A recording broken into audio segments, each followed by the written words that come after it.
D3 TV, la chaîne du divertissement avec des films et séries inédits, des émissions innovantes et interactives, des magazines captivants et enrichissants. D3 TV, la chaîne authentique.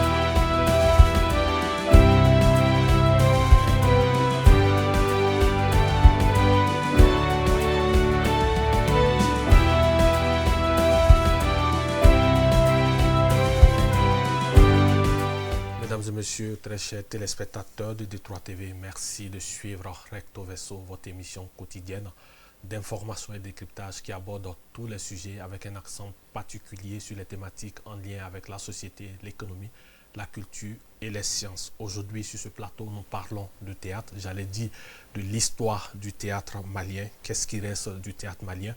Cette discipline autrefois appelée Nyogolon au côté bas, qui se faisait l'écho des frustrations sociales. Quelle a été sa contribution dans l'histoire contemporaine du Mali? Qu'est-ce qu'elle peut apporter concrètement dans la construction d'un Mali nouveau? Autant de questions qui seront débattues dans cette émission. Et avec nous pour en parler sur ce plateau, deux icônes de la culture malienne, deux figures emblématiques de la scène théâtrale, ou tout simplement, si vous voulez, deux amoureux de la scène qui ont beaucoup donné au théâtre et qui ont encore beaucoup à offrir au théâtre malien et africain. Bien entendu, nous vous les faisons découvrir juste après le jingle invité.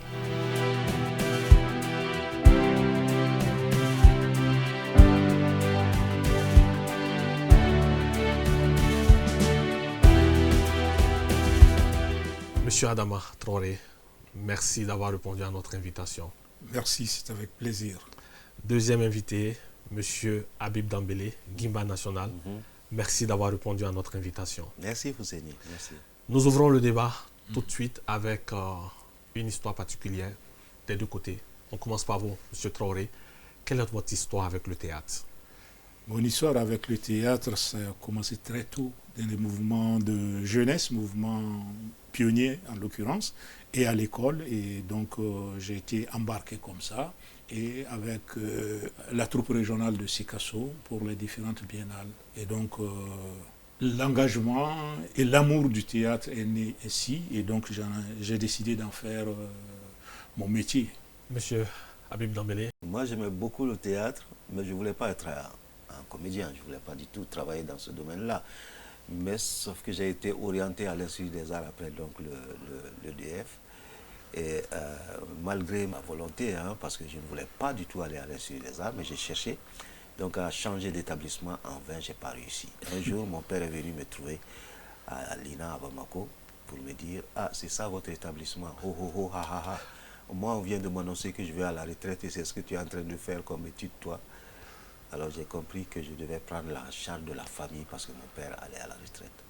Alors, comme je ne pouvais pas changer d'établissement ni de section, eh bien je me suis dit, eh bien, je vais essayer de devenir quelqu'un avec le théâtre, et je crois que j'ai tenu parole.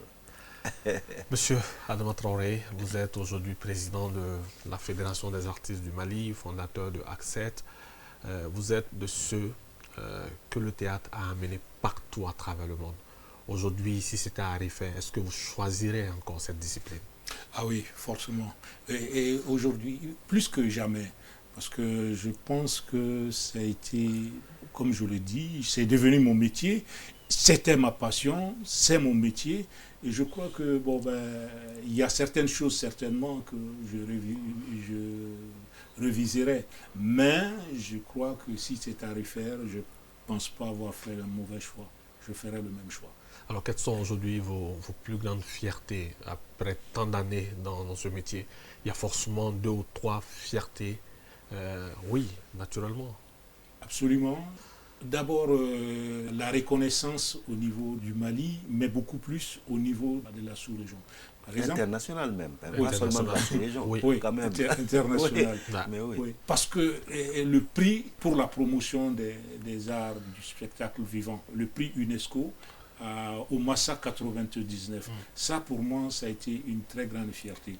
parce qu'on n'était pas attendu, hein, on n'était pas dans le in, on était dans le off, même du off. Ouais. Parce que le lieu que le Massa nous avait proposé, nous avons trouvé que ce lieu ne nous permettait pas ne nous mettait pas en valeur, pas parce qu'on voulait autre chose, mais c'était pratiquement impossible. C'était le parvis de l'hôtel Ivoire et les voitures passent, c'est 1 heure de grand passage. Donc on a décidé d'y aller et ils nous ont dit, bon, puisque vous ne voulez pas de notre lieu, démerdez-vous. À vos risques et périls. Voilà, on a été dans un lieu et puis bon, à la dernière minute, à la clôture, on ne s'y attendait pas, on a eu le prix de l'UNESCO et puis on a pu signer des contrats.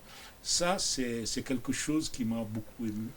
Deuxième chose qui est une fierté pour moi, c'est que le directeur de l'Institut français de Fès, Meknes Fès, me félicitait parce que pour la première fois, je suis parvenu à amener des notabilités du mouvement tidianien dans la scène, dans la salle de l'Institut français avec les artisans de la Médina. Ça, c'était quand j'ai monté les coépouses de Fatima Galère à Meknes Fès avec des comédiens marocains et 3 grandes actrices guinéennes. Là, c'était la première fois que les gens du Mokadem de la Zawiya se déplaçaient à l'Institut français pour la première fois. Ça m'a beaucoup touché. Mais tu es aussi diplômé, on t'a donné une décoration en France aussi, un truc des lettres. Le chevalier des arts et lettres, ça c'est suite à la création du spectacle Escapino au Mexique. Et là, c'est le directeur de l'Institut français Pujol, je l'ai vu, quand il est venu à la conférence de presse et que les Mexicains avaient trouvé que c'était un spectacle formidable et qu'ils ont loué ma démarche, il m'a dit, écoute, il était ravi, il m'a dit, écoute, je vais faire un télégramme diplomatique à Paris et tout.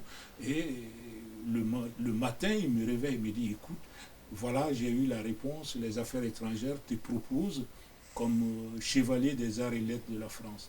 Et donc, ça s'est passé en 2001. J'ai eu ma première décoration du Mali en 2016. Une belle nuance. Monsieur Habib Dembélé, c'est pratiquement le même chemin. Le théâtre vous a amené partout à travers le monde. Le théâtre a failli vous amener à Koulouba comme président de la République. On en parle, cette expérience de votre vie? J'ai été un garçon engagé depuis tout le temps sur le plan politique et tout. Et donc, je crois que c'était autre chose. Mais bon, enfin, le comédien avait pris le dessus. Avait pris le dessus. Et donc, voilà, les choses se sont passées de cette manière. Moi, un jour, comme ça, je raconte cette histoire parce qu'elle est très belle. J'étais en train j'étais dans une petite vieille voiture que on fait partie des premiers comédiens il fallait absolument avoir une voiture pour être prise au sérieux. Exactement. Voilà, donc nous on fait partie des premiers comme ça. Et donc je partais, il y a un type qui me fait un signe. Et donc les gens m'arrêtent pour me dire il y a quelqu'un qui t'appelle. Et donc je clignote, je rentre dans le centre où on fait la prise de sang, derrière le carrefour des jeunes. Oui, la banque. Je rentre là-bas, je me gare, le type il vient garer son pouce-pouce, il enlève sa ceinture, il descend son pantalon, il y avait une culotte qui avait une poche, il met sa main dans la poche de la culotte, il sort un petit colis qu'il détache, c'était des pièces qui étaient dedans, il prend 200 francs, il me le donne. Ça c'est un trophée. Ouais. C'était trop touchant pour moi. Alors donc là, une autre chose, c'est que quand j'ai eu un accident en 94, ça secouait un tout petit peu la ville. Ouais. Et ils ont dû apporter du renfort pour barricader l'hôpital Gabriel Touré, pour que les gens étaient en train de défoncer les portes de l'hôpital pour aller voir si je suis en vie ou si j'étais déjà mort. Ça, c'est un trophée. D'abord, ils m'ont évacué en France pour me soigner, puis après, Alpha Omar Konaré, avec, je crois, quelques députés et quelques ministres, sont allés me voir jusqu'à l'hôpital faire une... S'enquérir de votre état de santé. Ça, c'est un trophée. Il avait, je crois, donné aussi un peu l'ordre, ou en tout cas, ça se passait. Le Djankola était à la défense, Moro Sidibé était où, je ne sais pas trop. En tout cas, à midi à peu près, il y a 3-4 ministres qui m'appelaient toujours pour prendre de mes nouvelles. Ça, c'est aussi un trophée. Donc, c'est des choses comme ça. Nous avons la chance, nous, d'avoir une reconnaissance de cette taille. Et c'est très émouvant. Monsieur Adama Traoré, on continue avec vous. Quelle est l'histoire du théâtre au Mali? En quelle année le théâtre a fait ses premiers pas au Mali? Si on parle du théâtre conventionnel tel que nous l'avons aujourd'hui, hérité donc de la colonisation française, ça se situe son arrivée dans l'Afrique de l'Ouest dans les années 40. Donc il y avait l'administrateur général Corny Gentilly qui était là, et je crois qu'ils ont impulsé cela au niveau des écoles primaires supérieures dans toute l'Afrique de l'Ouest. Et les Soudanais, à l'époque c'était les Soudanais, ont commencé aussi dont une des pièces célèbres s'appelle La Ruse des Djéga et tout, qui ont été montées à l'époque. Et ensuite ils ont travaillé par les étudiants soudanais et tout. Donc ça c'est l'histoire, l'évolution, la naissance du théâtre, on va dire. Mais ce théâtre, comme diraient les historiographes donc, du théâtre, c'était beaucoup plus aussi un théâtre qu'ils ont appelé le théâtre de la décalcomanie. Parce que ceux qui écrivaient ces pièces-là s'inspiraient de Racine, beaucoup plus de Racine. Un peu de Molière aussi. Donc ça, c'était vraiment les débuts du théâtre.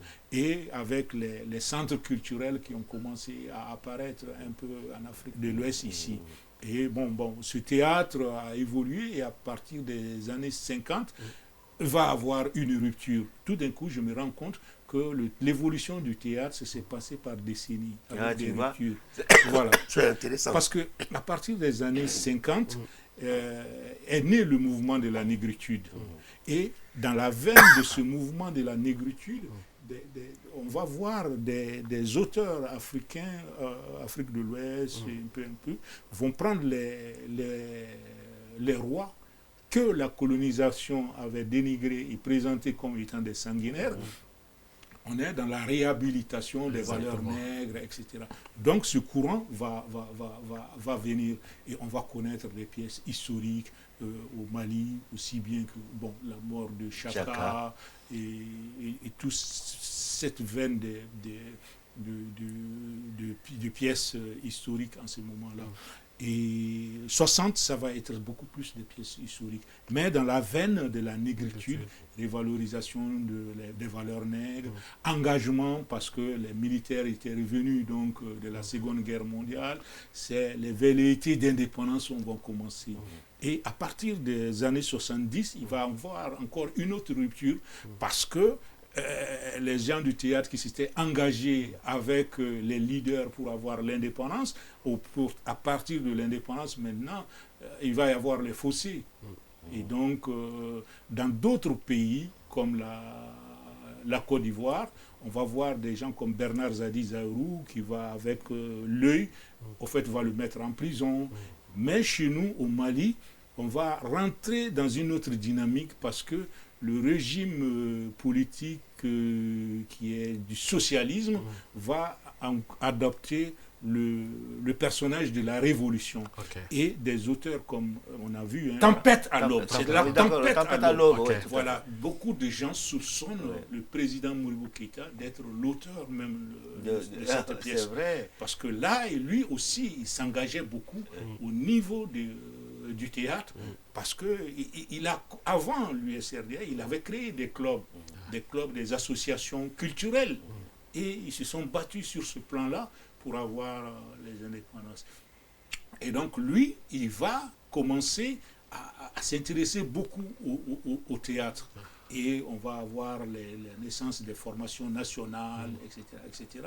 Parce que toute la première politique culturelle de la Première République est axée sur l'action culturelle. Voilà.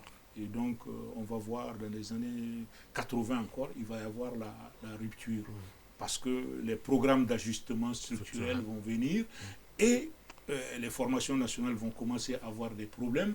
Mais en même temps, la répression est très forte sur les gens du théâtre parce que les pouvoirs, ils veulent les avoir avec eux. Et donc, il va avoir la résistance des créateurs. C'est cela qu'on va voir apparaître du théâtre, des contes, pour essayer de passer pour faire la critique en utilisant les animaux. Et on va voir le retour à des rituels comme le Didiga en Côte d'Ivoire, Werewere Liking aussi en Côte d'Ivoire. Tout ça, ils vont aller vers les rituels. Et au niveau du Mali, on va arriver vraiment sur le Koteba aussi. Donc on va chercher dans les rituels maintenant pour trouver des formes de théâtre. Ça, c'est dans les années 80. Et qui va continuer. En 90, c'est beaucoup plus l'Union européenne, à travers ses programmes d'appui aux politiques culturelles des autres pays, qui va même permettre la naissance même des festivals aussi.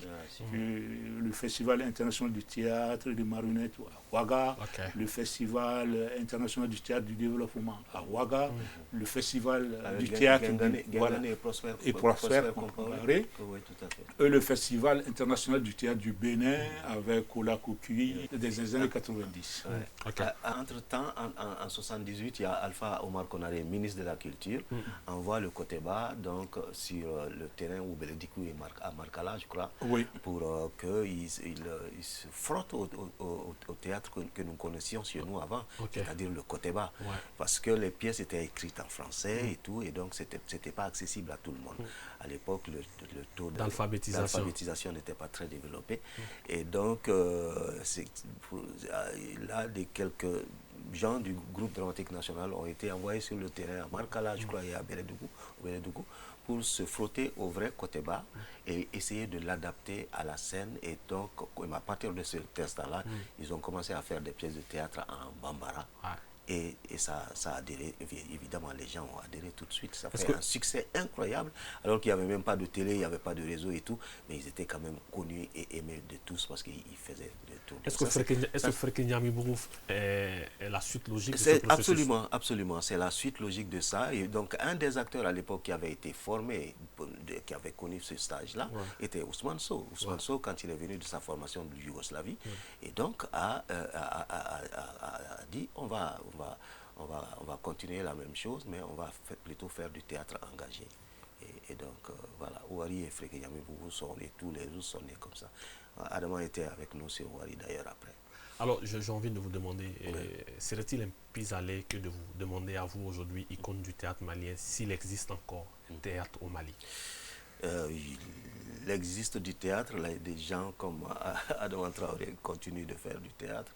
Il y a beaucoup de gens, il y a des troupes, je ne connais pas les noms des troupes, mais à chaque fois je vois des assis.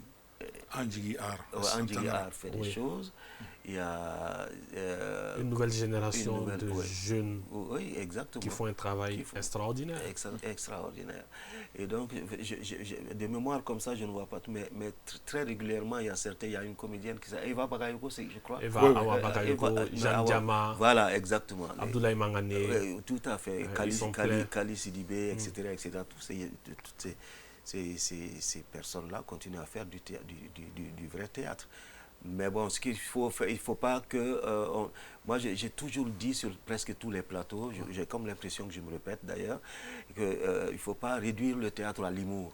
Exactement. Le théâtre est un grand arbre, et avec plein de branches, dont l'humour, le drame, la tragédie, etc.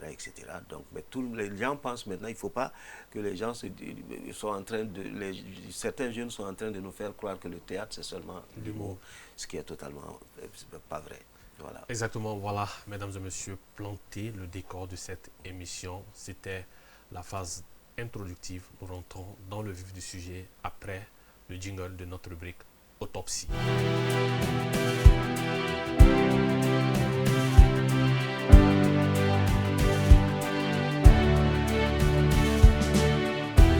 Voilà, M. Adama Traoré, quel a été l'apport du théâtre dans l'histoire contemporaine du Mali?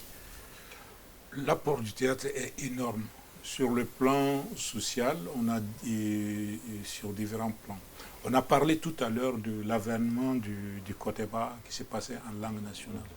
Et le théâtre, en ce moment-là, a été utilisé pour sensibiliser sur des problèmes de santé, d'environnement. Le théâtre a beaucoup servi comme outil d'information, de sensibilisation et de communication. Je me rappelle bien, à partir des années 80, d'une discussion à la coopérative Djamana, où c'était sur le sida. Et Jaffray, qui était un anthropologue, disait qu'il y a deux personnes qui peuvent parler de cette maladie au Mali sans que cela ne heurte la sensibilité. C'est les Korodois et les gens du théâtre. Et ça n'a pas manqué, on a commencé à voir le théâtre s'emparer du sujet du sida pour expliquer aux Maliens ce que c'est que cette maladie. Et donc, nous avons vu, par exemple, dans le pays d'Ogon, quand on a vu l'aménagement des terres et tout, on a été obligé à un moment donné de faire appel au théâtre pour essayer de gérer des problèmes fonciers. Donc, le théâtre a été un outil très important à ce niveau. Et sur le plan politique, on ne peut pas parler de la naissance de la démocratie au Mali sans faire allusion à l'apport du théâtre à travers les différentes pièces qui sont Wari, Fereguenyamimbougou et tout. Bien avant cette époque, il y a eu au niveau du mouvement étudiantin malien un réveil à travers la pièce Nissan Tiana Gatete Kalola que V0 avait montée avec les étudiants de l'ENSUP et l'UNEM à l'époque qui a commencé aussi à dénoncer certaines choses.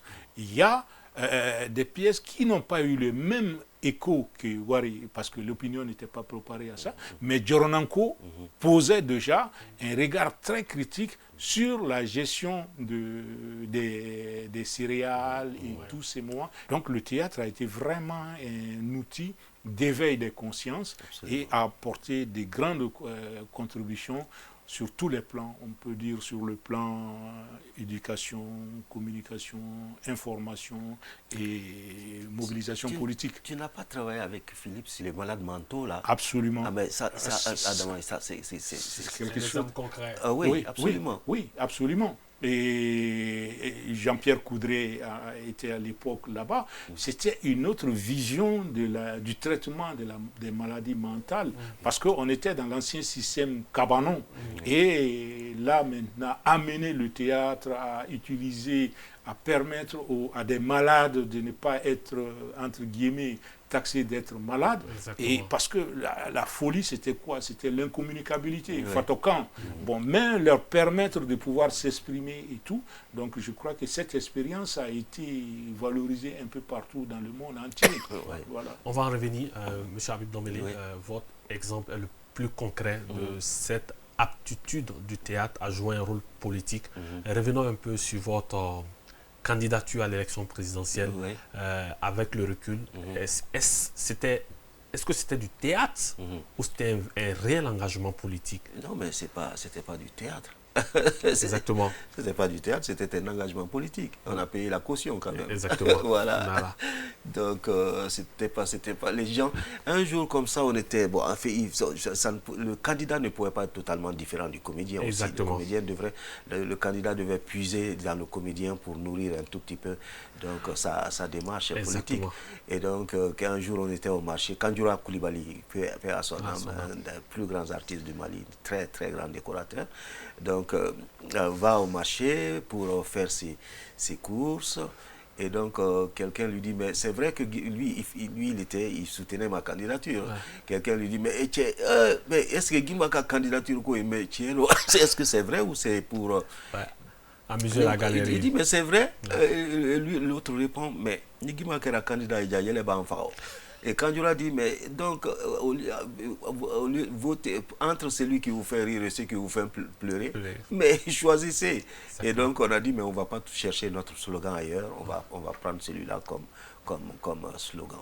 Voilà, donc ce n'était pas pour m'amuser. Et donc, j'ai repris en 2018, sauf que en 2018, c'était très, très cher d'avoir des signatures. Exactement. Et donc, on n'avait pas d'argent pour acheter des gens, pour acheter des signatures.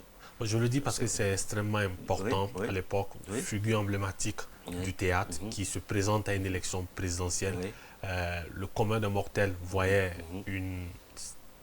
un théâtre, vous Oui. m'excusez Oui, l'expression, bien sûr. mais en réalité, c'était un bel exemple pour dire que le théâtre peut mener à tout. Absolument, Et absolument. dans votre cas, je pense que le théâtre vous a mené à beaucoup de choses. J'ai eu beaucoup de chance, oui. J'ai eu beaucoup de chance parce que j'étais vraiment... Quand on est entouré par des gens comme Adama et tous les autres, des gens comme... on a perdu beaucoup de gens, mais j'ai toujours eu une très très belle compagnie autour de moi, des gens qui réfléchissent, des gens qui sont engagés, des gens qui aiment ce métier, des gens qui sont profondément humains. Alors quand on est dans un cercle comme ça, on a la chance d'être bien encadré, quoi. Alors aujourd'hui, quel est votre regard sur le théâtre malien d'hier comparativement au théâtre d'aujourd'hui? Bon, alors moi je ne vis pas là depuis longtemps. Adama, la question aurait été bien, ça aurait été bien de poser cette question à Adama. Je ne vis pas là depuis longtemps, mais j'ai comme l'impression que le théâtre, de toute façon, comme la culture de façon générale, n'existe que par la volonté des hommes de culture, des hommes de théâtre eux-mêmes. Malgré qu'il n'y a aucun moyen, il n'y a aucune subvention, malgré... Il y a des volontés qui sont là, qui sont affichées. Nous avons la chance maintenant d'avoir un ministre qui s'appelle Mahmoud Dafé, qui connaît le secteur, qui a la volonté de faire bouger les choses, qui cible et qui va vers les gens du métier et qui essaie de les motiver. J'espère que l'État malien va pouvoir mettre à la disposition de la culture un budget conséquent. Quand Mitterrand a voulu nommer Jacques Lang comme ministre de la Culture, il appelle et lui dit, je te propose le ministère de la Culture. Jacques Lang lui dit, j'ai une condition. Et Mitterrand dit, la condition c'est quoi? Jacques Lang dit, le budget de la culture c'est ça, moi je voudrais ça. Et Mitterrand lui a donné ça. Et c'est pourquoi jusqu'à aujourd'hui, personne ne peut... Le record de sa qualité de ministre de la Culture n'a jamais été battu. Doyen Adama Traoré, votre regard sur le théâtre malien d'hier, comparativement à celui d'aujourd'hui, et pourquoi pas de manière prospective à celui de demain? Oui, il faut dire qu'il y a une génération qui est en train, hélas, de partir. C'est cette génération qui, dans les années 80-82, était à l'INA, qui a été façonnée donc à Bible.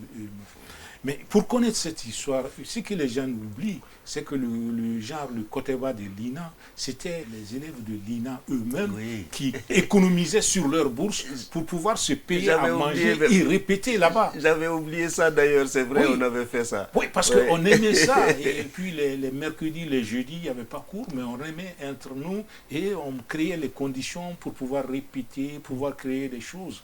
Bon. J'ai toujours l'habitude de dire aux gens que l'art, c'est 5% d'inspiration et 95% de transpiration. C'est très beau. Oui, c'est dans ce métier où tu as des mots importants comme répétition. Ça veut dire refaire. Et donc, on a un goût du travail pour aller vers la perfection. Et donc, il faut s'investir. Malheureusement, aujourd'hui, le regard sur le théâtre d'aujourd'hui, tu ne peux pas le faire extra nihilo, mais c'est lié à des réalités. Aujourd'hui, on a vu depuis quelques années, depuis les années 90 et tout, où on a vu l'avènement des agences de cession immobilière. Bon, les nouveaux quartiers. Moribo, dans son dernier programme quinquennal, il était prévu de construire plus de 300 foyers et maisons des jeunes au Mali. Ça a été stoppé net. Aujourd'hui, pour parler du Raïband ou des ambassadeurs et tout, parce qu'il y avait le buffet hôtel de la gare, il y avait l'hôtel. Le spectacle vivant là, c'est des lieux. Bon, quels sont les lieux aujourd'hui que nous avons? Ça, c'est une première réflexion. Donc, les lieux pour répéter et tout, ça me nuise. Et qui appartiennent souvent à l'État ou à... Mais il n'y en a même pas, il n'y a pas de théâtre. Le centre culturel français, c'est le seul théâtre qu'on a aujourd'hui. Il n'y a pas de théâtre. Quand on veut dire un vrai théâtre, il n'y en a pas. Il n'y a pas d'infrastructure. Même comment on peut travailler? Le palais de la culture, si tu veux l'avoir. C'est pas une salle de théâtre. C'est pas une salle de théâtre, mais même cet espace-là pour répéter, tu as des problèmes. C'est clair. On va te demander des sous. Bon, donc, à ce niveau-là, ça impacte sur la création. Bon, aujourd'hui, le théâtre aussi, c'est des moyens. Et ces jeunes-là, Aujourd'hui, ils ne sont pas dans la dynamique de répéter pour essayer d'arriver à une certaine perfection et le vendre sur le marché. Et avec toutes les contradictions, qu'est-ce qu'il y a un marché encore. Donc, et après, pour le vendre, il faut avoir une information, une communication autour. Exactement. Avec la libéralisation du paysage audiovisuel au Mali, il faut payer. Et les réseaux sociaux. Et les réseaux sociaux, etc. Il y a toute une nouvelle économie, modèle. Peut-être, je me dis que c'est tout ce facteur-là qui entraîne aujourd'hui les créations de beaucoup d'humour plutôt que des investissements. Vers la facilité, quoi. Voilà. Ouais. On va revenir à M. Traoré. M. Habib Dombélé, vous aujourd'hui, vous vivez plus en France. Est-ce que c'est pour vivre cette passion pour le théâtre que vous avez préféré aller dans un pays où l'environnement est plus propice? Les gens me disaient, mais pourquoi tu vis là-bas? J'ai dit, mais c'est pour pouvoir vivre dignement. La dignité est plus importante que tout. Et donc, j'ai eu des opportunités qui font que vivre dignement est possible pour moi, c'est-à-dire continuer à nourrir, à prendre en charge ma famille, élever mes enfants, les éduquer, payer leurs écoles et m'occuper de mes vieux parents, etc. etc. Et donc, j'ai eu la chance d'avoir une opportunité qui faisait en sorte que je pouvais faire ça en étant digne. Donc, c'est cette opportunité que j'ai saisie. Et donc, et je pense que l'opportunité aussi m'a saisi. Exactement. Voilà un peu planter le décor de cette première étape de notre rubrique Autopsie. Nous parlons des enjeux du théâtre juste après le jingle.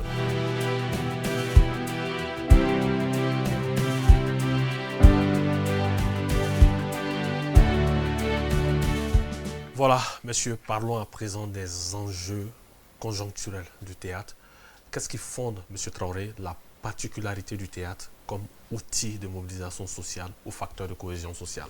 Nous sommes dans une civilisation de l'oralité. J'ai eu l'expérience à travers la mission de décentralisation.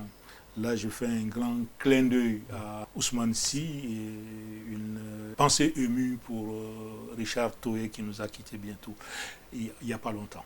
Donc voilà des personnes avec lesquelles, quand il y a eu à la conférence nationale la décision d'aller à la décentralisation, qui était le vœu de tous les gouvernements du Mali, mais Ousmane nous a appelés.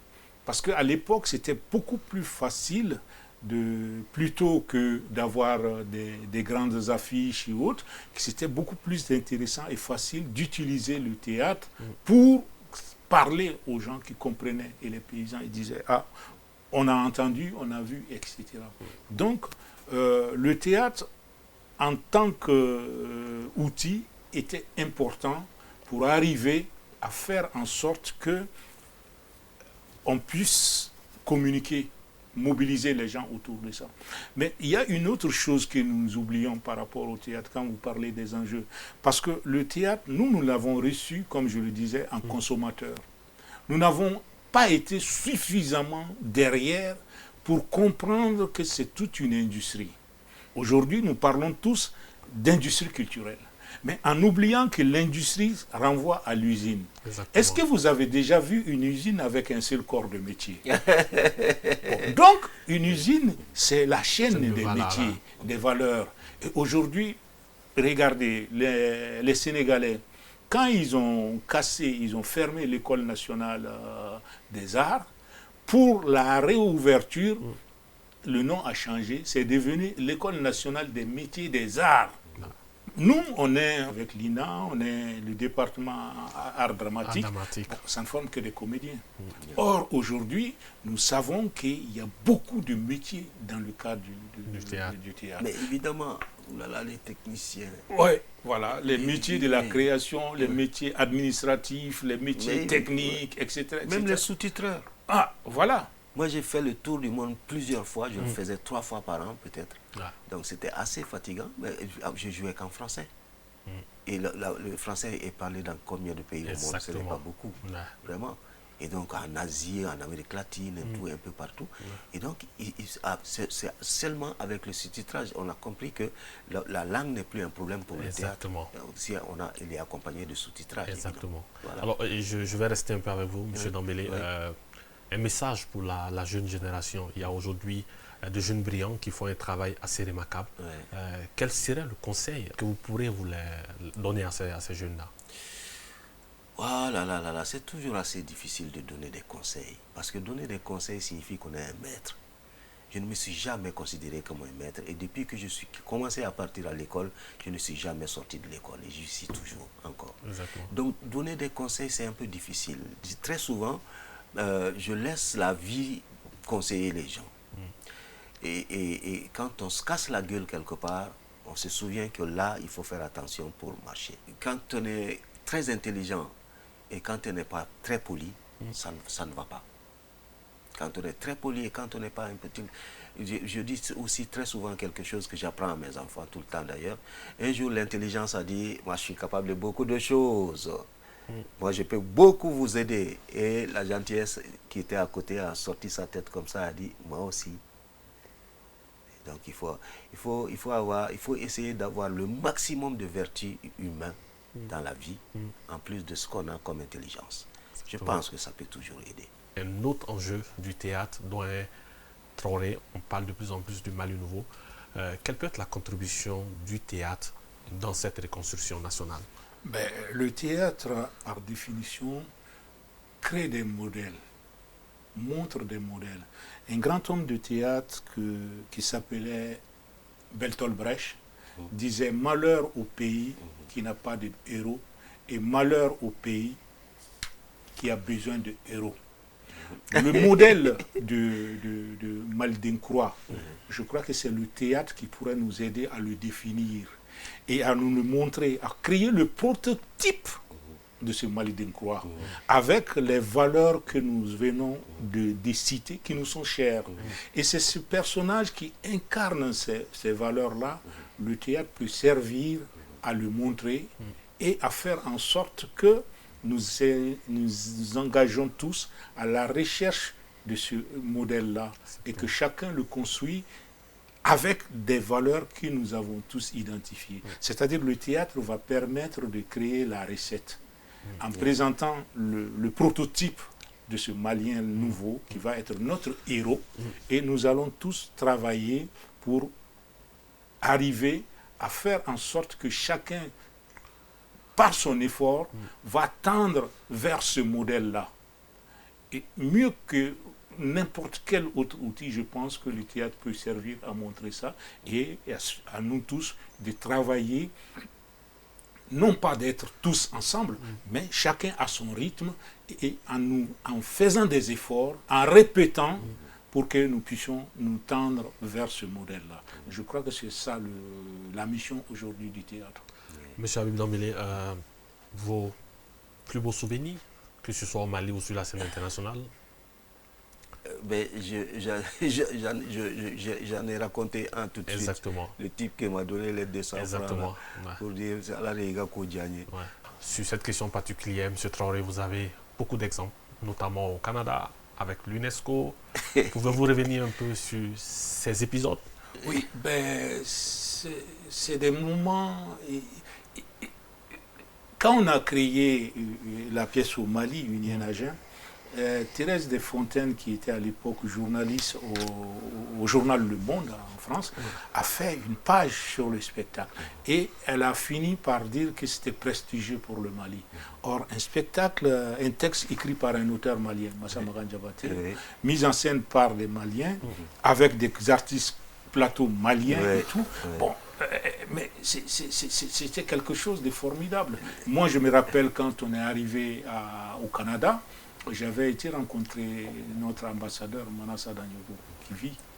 Elle m'avait dit, on l'avait trouvé quand on était tous les deux au jury aussi, non? Voilà, au jeu de la là-bas. Elle était toujours là-bas. Tout à fait, oui. Et alors, elle nous avait dit, on connaît les musiciennes, les musiciens, Oumoum, Sangaré, Salif Keita, etc. Mais le théâtre, en Bambara, mais nous, on est invités par le Centre national des arts de Ottawa. Heureusement... C'était un spectacle magnifique. Alors, quand elle est venue voir nos installations, on était sur la terrasse. Les décors étaient fous. Voilà, avec les costumes que Abdou Wologem avait fait pour nous. Je le salue au passage. Et là, tout de suite, elle me dit, je vais inviter tous les ambassadeurs africains au Canada ici. Et c'est ce qu'elle a fait. Et après, quand on est venu pour monter la pièce Targia ou L'amour en temps de guerre au Canada, elle était disponible, elle était là pour nous. Et elle nous a suivis, même Abel, qui est maintenant ambassadeur, qui était le premier secrétaire, nous a suivis dans beaucoup d'autres villes encore. Mais c'est dire que... Et ensuite, cette même pièce, quand on l'a jouée dans la région parisienne, on faisait des ateliers scolaires.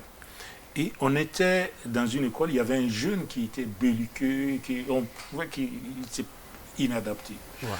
Et ce jour-là, Ablaï Saré avec Karim l'ont accompagné au Kamalungoni, était le seul à chanter juste. Et comme il s'appelait Touré et que nous avons dit que Almami Samouri était l'émir du Wassoulou et tout, le garçon nous a demandé, il nous a dit, mais au fait, moi je suis un prince. On lui a dit, oui, tu es un prince et tout. Et 2 mois plus tard, l'institutrice m'a envoyé une lettre pour dire, nous ne savons pas ce que vous avez fait. Ce garçon s'est métamorphosé dans la cour. Quand les autres le touchaient, il leur disait, moi je suis un prince. Il n'était plus, il se mettait en hauteur. Au-dessus de la mêlée. Et ça avait été quelque chose de formidable. Ce jour-là, j'étais très ému jusqu'aux larmes en voyant que ce jeune garçon qui, quelque part dans la banlieue, se battait contre vents et marées et contre tous les préjugés, venait de retrouver ses racines et se valorisait et avait compris qu'il sortait d'une grande famille. Ça, c'était une expérience qui m'a beaucoup plu. La seconde expérience, et ça, je l'ai eue à Marseille, avec Madame Diarra, qui est la femme du consul de Marseille. Et là, on a fait ce spectacle-là, et on a organisé des repas. Et l'argent que nous avons trouvé, nous l'avons donné à l'association des Maliens là-bas pour pouvoir payer 2 billets d'avion pour envoyer des jeunes dont les parents étaient dans l'église Saint-Bernard et qui vivaient là-bas et qui étaient nés en France, qui n'étaient jamais venus au Mali et les parents n'avaient pas les moyens de les envoyer. Nous, on leur a payé 2 billets d'avion pour qu'ils viennent découvrir le Mali. Ça, c'est des choses qui m'ont beaucoup marqué à Marseille avec le consul Diarra et son épouse qui était vraiment venue pour organiser tout ça là. Mais vous, je voulais peut-être vous demander aujourd'hui, vous avez joué dans beaucoup de pièces. Naturellement que toutes les pièces dans lesquelles vous avez joué vous laissent des traces. Mais selon vous, quelles sont des pièces qui ont eu un impact significatif sur la conscience collective? C'est Wari, je crois, à ce niveau-là, je crois que c'est quand même Wari, quoi. Moi, je n'y suis pour rien, je suis comédien, et donc un rôle m'a été confié dans ce spectacle-là qui s'appelle Gimba. On doit Wari à Ousmane Sow, père à son âme, ce grand homme donc, qui nous a quittés, donc a écrit une pièce de théâtre qui s'appelle Wari, et dans Wari, il m'a confié un rôle qui s'appelle Gimba. C'est tout. Je n'ai aucun mérite. Mais tout le monde sait l'effet que Wari a eu. Avant, il n'y avait pas de radio privée avant Wari, il n'y avait pas de journaux privés avant Wari, il n'y avait pas d'association, il n'y avait pas de parti politique, il n'y avait rien du tout. Et donc, c'est après Wari que les gens ont commencé à marcher petit à petit, que les premières radios sont nées, les premiers journaux libres sont nés, etc. etc. Donc, Wari est à l'origine de l'avènement de la démocratie au Mali. Aucun homme politique ne peut dire le contraire. M. Traoré, Magma Gabriel le dit, il dit que le théâtre a créé les conditions objectives et subjectives de l'avènement de la démocratie. Est-ce que c'était une pure coïncidence ou aujourd'hui vous avez des éléments concrets qui permettent d'étayer cette réalité-là? Mais oui, déjà quand vous prenez les Wari, le personnage de Gimba, c'est le jeune diplômé sans emploi qui a fait user ses fonds de culotte dans les grandes universités. c'est le personnage. Donc, et qui arrive. Le jardin d'enfants qui était là, qui servait du jour comme lieu d'éducation, enfin d'apprentissage pour les enfants, et la nuit qui s'est transformée en maison de passe. Cette vendeuse de brochettes qui était là et qui était obligée aussi d'être quelque part proxénète, parce que voilà, l'agent qui était là, qui est corrompu. Donc c'était la société malienne telle qu'elle était, qui était montrée, et avec des propos très importants à l'époque. Parce qu'il faut dire qu'on a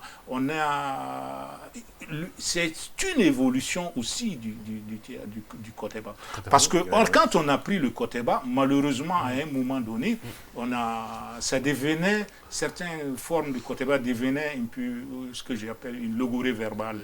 Les gens improvisaient, partaient sur ça. Mais là, on commençait à partir des textes écrits qui apportaient quelque chose. Et c'est là où les gens n'ont pas compris toute l'importance de cette création-là. Parce que, quelque part, on était arrivé à une maturation où quelqu'un qui avait été dans une autre école et qui arrivait et qui était un prototype de cela, qui va amener toute son expertise, sa connaissance pour créer le lieu. Finalement, on avait un lieu qui n'était pas éclaté. Tout se passait sur le même lieu, autour du vendeur du café et du maïga, le boutiquier qui était là et tout. Donc il y avait une recherche à ce niveau-là et le texte était porté et soutenu. Donc c'était la maturation du style Koteba, arrivé vraiment à être, et ça devenait une arme, telle que le décrirait un type comme Augusto Boal, comme facteur de prise de conscience, etc. Et donc ça nous permettait à ce moment-là de comprendre la lutte des classes et autres, quand il le dit que la bière pour certains et le whisky pour d'autres, mais c'était des critiques sociales, c'était la satire même qui était là. Et donc forcément, porté devant la place publique, chacun comprenait tous les mécanismes d'exploitation auxquels ils étaient soumis. Au-delà de ce rôle de stimulateur de frustration sociale, le théâtre aujourd'hui présente tous les atouts aussi pour reconstituer nos figures emblématiques. Je voudrais peut-être prendre pour exemple ici la pièce qui a travaillé sur l'histoire des Samori, par exemple. Oui. Mais aussi parce que nous avons besoin aujourd'hui de nous réconcilier avec notre histoire. Ces personnages qui tantôt avaient été présentés comme des sanguinaires, etc. Le passé, ce n'est pas, comme le dit Seydou Badian, c'est pas de l'eau claire, il y a de la boue là-dedans. Et donc c'est à nous aujourd'hui de réfléchir, d'être conscients de notre passé, de l'assumer et de nous dire nous avons eu des grands hommes, mais aussi nous avons péché. Mais c'est tout ça qui fait partie de notre histoire, c'est tout ça qui fait partie de nos réalités, les vivre ensemble et choisir ce que nous pouvons laisser à la jeune génération, ce que nous pouvons leur donner comme des valeurs pour aller à la conquête du monde. Aller à la conquête du monde, le Mali en a besoin aujourd'hui dans un contexte de reconstruction nationale, mais aussi dans un contexte de globalisation qui a forcément ses défis et ses enjeux. Nous portons un autre regard sur l'histoire du théâtre malien, juste après notre jingle, l'autre regard.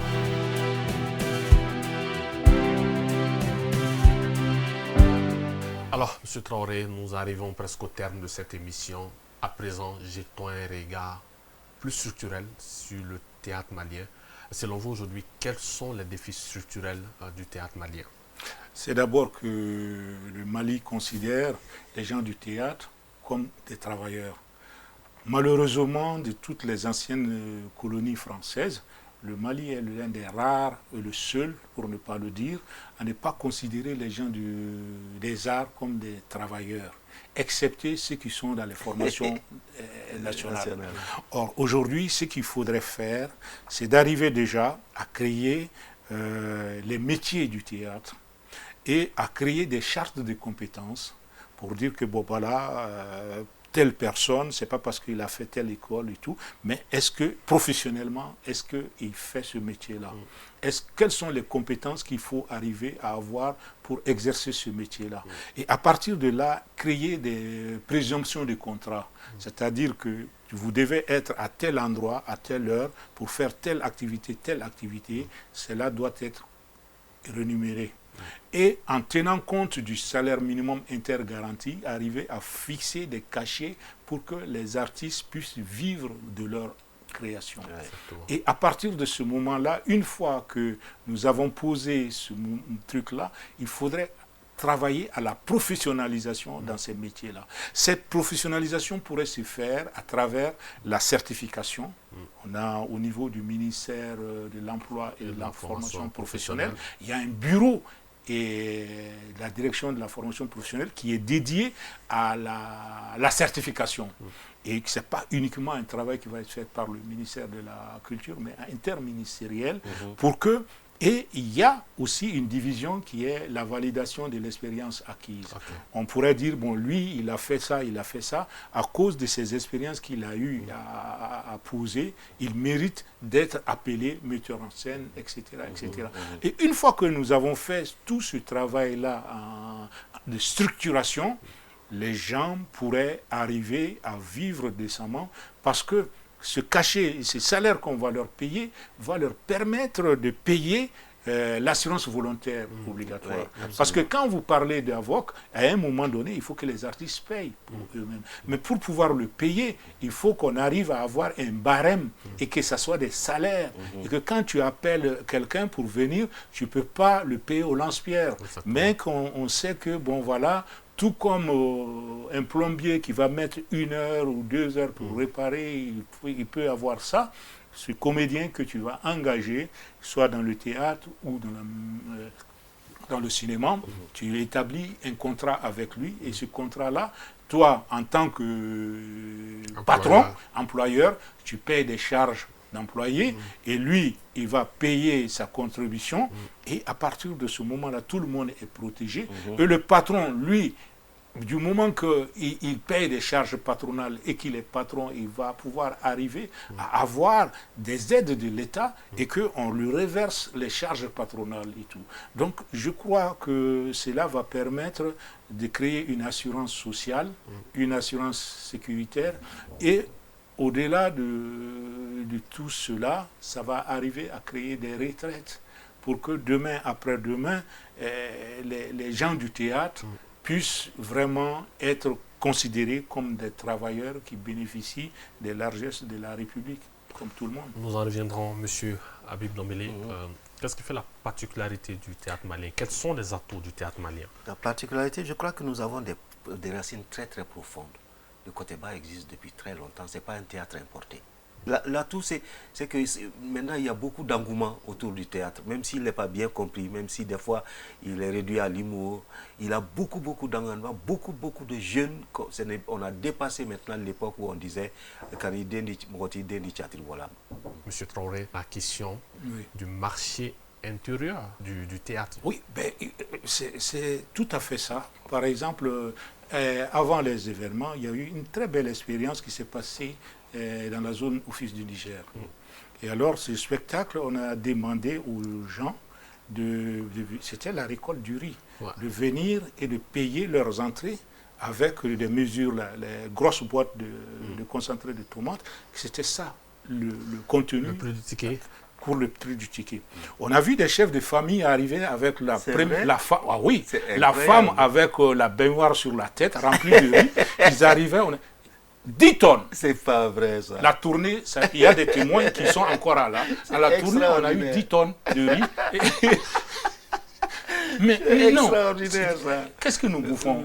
On fait les cachets, on va payer du riz. On avait 10 tonnes. Presque chaque comédien a eu combien de sacs de riz? C'est extraordinaire. Bon, là, c'était chaque fois de se reposer sur l'existant. Et aujourd'hui, c'est avec ça que nous pouvons créer une certaine économie et faire en sorte que nous ayons un marché national.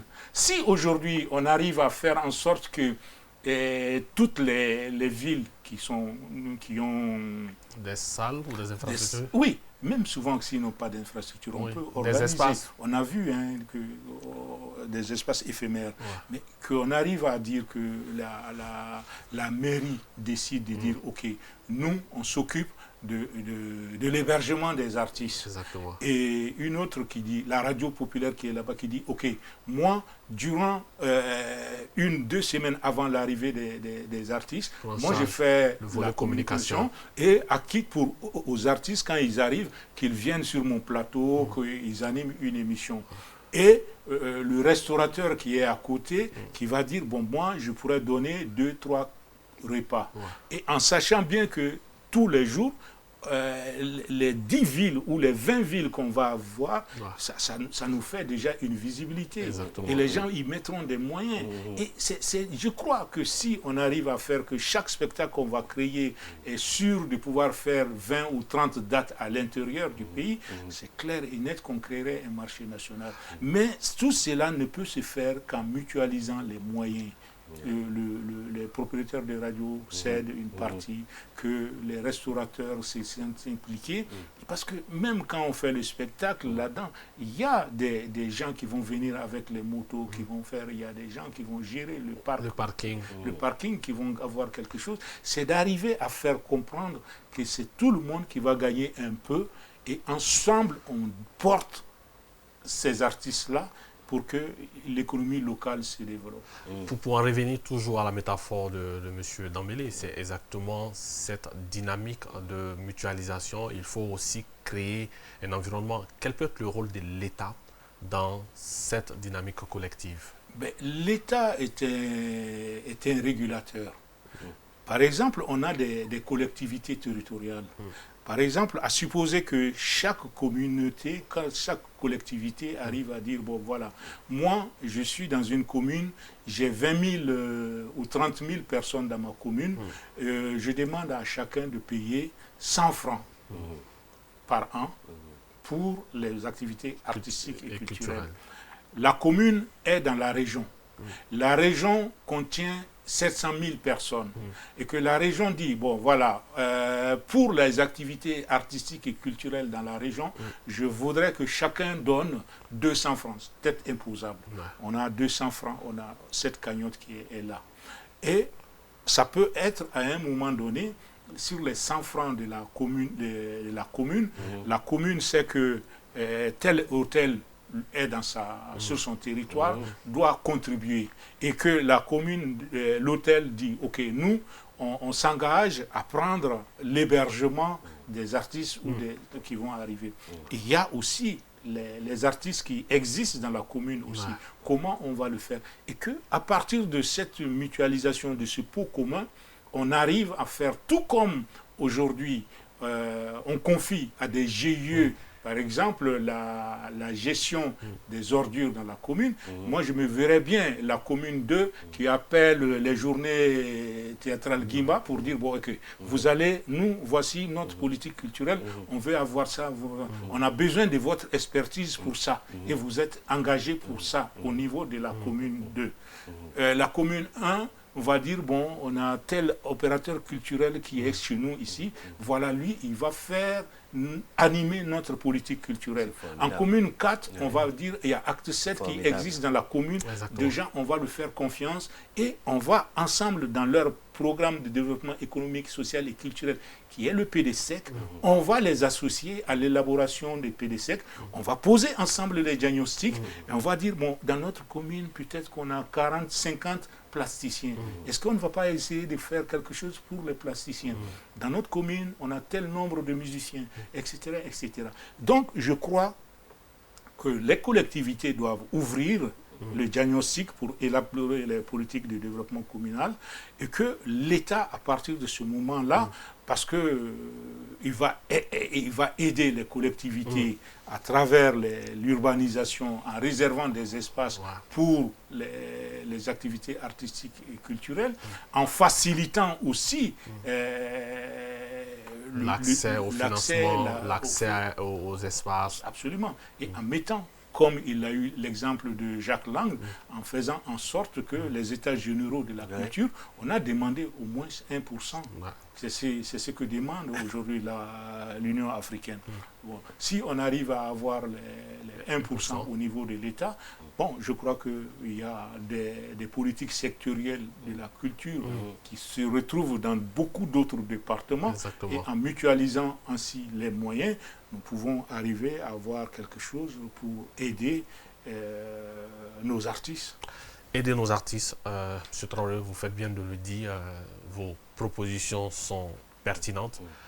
L'optimisme de notre volonté nous pousse à croire que c'est un chemin qui reste viable, mais le pessimisme de la réalité est tout autre. Alors aujourd'hui, au-delà de ces propositions à un niveau macro, qu'est-ce qui pourrait être fait tout de suite et concrètement par les artistes, par les professionnels, à travers des actions volontaristes pour pouvoir faire bouger les lignes en attendant des actions fortes, comme vous le dites? Et les artistes peuvent être mobilisés aujourd'hui pour donner, par exemple, on a un grand problème. Qui est comédien, qui ne l'est pas. Les artistes, entre eux, peuvent arriver à s'entendre, à dire, ok, moi, on considère un comédien comme celui qui a cette qualité et qui fait ce travail-là. Bon, qu'on va considérer comme costumier, celui qui a ces qualités et ces qualités-là. Déjà, ça nous permet d'arriver vers la professionnalisation des métiers. Ça, c'est un premier travail que les artistes eux-mêmes peuvent arriver à faire. Et ensuite, d'être mobilisés. Aujourd'hui, on est en train de faire la relecture de la loi sur les droits d'auteur et autres droits artistiques au Mali, mais faire en sorte qu'il y a une très grande mobilisation. Au Burkina, aujourd'hui, vous savez combien le gouvernement, le bureau burkinabé des droits d'auteur reçoit en termes de redevance sur la copie privée. Bon, le Burkina arrive à générer aujourd'hui 4 milliards par an. C'est incroyable ça. Voilà, c'est ce qui leur permet aujourd'hui même de payer des droits voisins. Bon, aujourd'hui, la directive de l'UEMOA est que les États doivent taxer de 1,5% à 15%. Parce que le Burkina est aujourd'hui à 10% sur la taxe sur la RPC. Donc, nous, on est en train de revoir déjà... RPC, rémunération pour la copie privée. Pour la copie privée. Nous, on est en train de revoir notre loi nationale sur les... Et dans ça, à ce que je sache, on est en train de taxer, de penser et chercher 1,5% ou vers 5% déjà. Bon, ça, ce n'est pas mal. La Côte d'Ivoire a commencé. Exactement. Et au mois d'avril dernier, ils étaient à peu près à 2 milliards.